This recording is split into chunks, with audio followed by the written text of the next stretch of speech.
నమస్కారం అండి. నా పేరు డాక్టర్ సువర్చల. జీవా ఫర్టిలిటీ సెంటర్స్ లో సైంటిఫిక్ డైరెక్టర్ ని. సంతానలేమి సమస్య ఆడోళ్ళలో ఇష్యూస్ ఉంటేనే అవుతాయా అనేది వాళ్ళకి టాపిక్. చాలా ముఖ్యమైన టాపిక్. ఎందుకంటే ముఖ్యంగా ట్రీట్మెంట్ కి వస్తున్నప్పుడు ఉట్టి ఫీమేల్ పార్ట్నర్ వస్తుంది కొన్నిసార్లు, లేదా సిమెన్ అనాలిసిస్ చెప్పినప్పుడు హస్బెండ్ చేయించుకోకపోవడం, అసలు ఏం కారణాలు ఉంటాయి ఇన్ఫర్టిలిటీ సంతానలేమి సమస్యకి ఏం కారణాలు ఉంటాయి అనేది కనుక్కుందాం. ఈ డేటా గ్లోబలీ తీసుకున్నారు. అంటే ప్రపంచంలో అన్ని క్లినిక్స్ లో, ఇన్ఫర్టిలిటీ సెంటర్స్ లో, హాస్పిటల్స్ లో నుంచి ఏర్పడిన డేటా. సో గ్లోబలీ ఏం తేల్చడం జరిగిందంటే సైంటిఫిక్ కమ్యూనిటీలో 30 to 40% ఛాన్సెస్ ఇన్ఫర్టిలిటీకి ఆడోళ్ళ సమస్య వల్ల ఉంటాయి. 30 to 40 మేల్ సమస్య వల్ల, అంటే పురుషుల్లో. మిగతాది అన్ఎక్స్ప్లెయిన్డ్ ఇన్ఫర్టిలిటీ, అంటే అన్ని బాగున్నాయి లేదా అసలు ప్రాబ్లం ఎక్కడ ఉందో తేల్చకపోవడం అనేది ఒక కారణం అవుతుంది సంతానలేమి సమస్యకి. సో ఈక్వల్ ఛాన్సెస్ ఉన్నాయి ఇన్ఫర్టిలిటీ అవ్వడానికి. ఒక కపుల్ వచ్చిందంటే ఇద్దరిని పరీక్షించడం, ఇద్దరి ఇన్వెస్టిగేషన్స్, టెస్ట్లు, డయాగ్నోసిస్ చేయడం చాలా ఇంపార్టెంట్. అలాంటప్పుడే ట్రీట్మెంట్ ఇవ్వడం ఈజీ ఉంటుంది.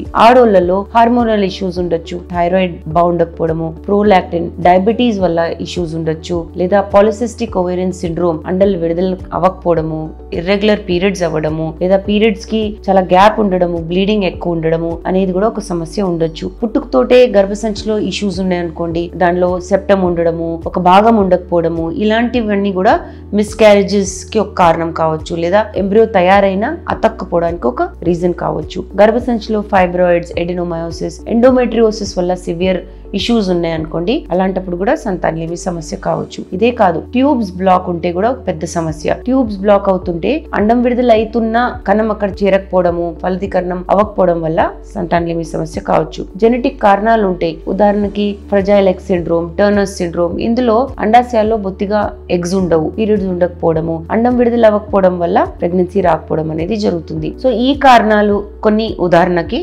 చెప్పాను. పురుషుల్లో కూడా చాలా సమస్యలు ఉండొచ్చు. కణాలు సరిగా లేవనుకోండి, అంటే ఆలిగోజూస్పర్మియా నంబర్ తక్కువ ఉన్నప్పుడు, ఆ కణాల్లో కదలిక లేనప్పుడు అస్థినోజూస్పర్మియా అంటారు. ఆకారం బాలేదనుకోండి, టెరటోజూస్పర్మియా అంటారు. ఇవన్నీ సమస్యలు ఉంటే కూడా పురుషుల్లో సంతానలేమి సమస్య కావచ్చు. బొత్తిగా కణాలు లేనప్పుడు అజూస్పర్మియా అంటారు. ఇది చాలా కారణాల వల్ల కావచ్చు.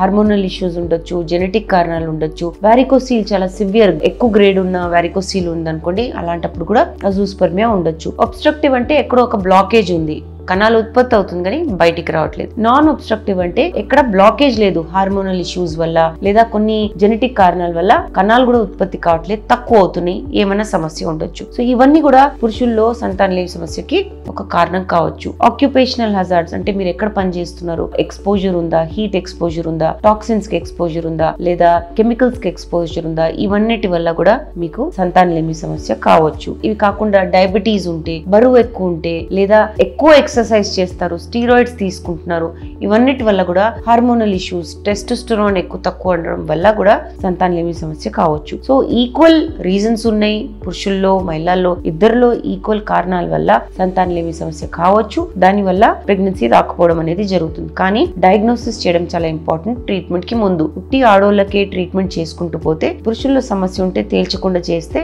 సక్సెస్ రేట్ అనేది రాదు. దీని గురించి ఇంకా వివరాల కోసం తప్పకుండా జీవా ఫర్టిలిటీ సెంటర్స్ కి వచ్చేయండి. చాలా థ్యాంక్స్ అండి మా వీడియోస్ చూస్తున్నందుకు. మరిన్ని ఇలాంటి ఇంట్రెస్టింగ్ వీడియోస్ కోసం మా ఛానల్ ని తప్పకుండా సబ్స్క్రైబ్ చేయండి. Thank you.